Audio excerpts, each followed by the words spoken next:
Suga taşlar. Bu ne oldu? Başkaça olat az bir.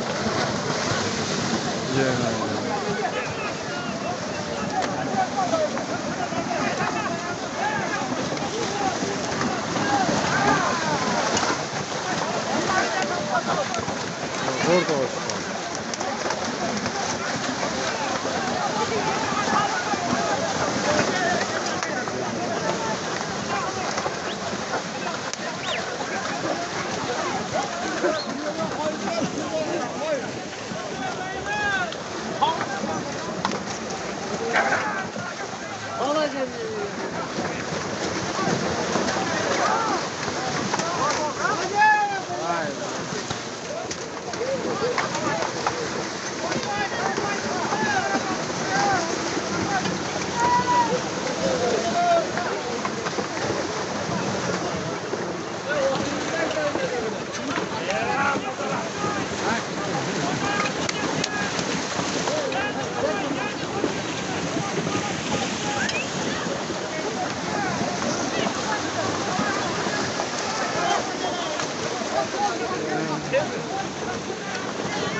Götürüldü ya birisini.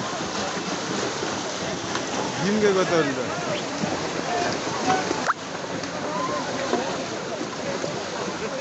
Aybelekli.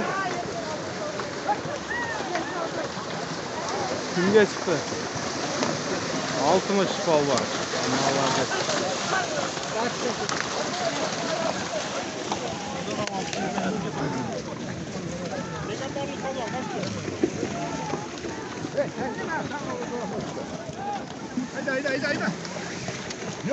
Haydi. Şurada.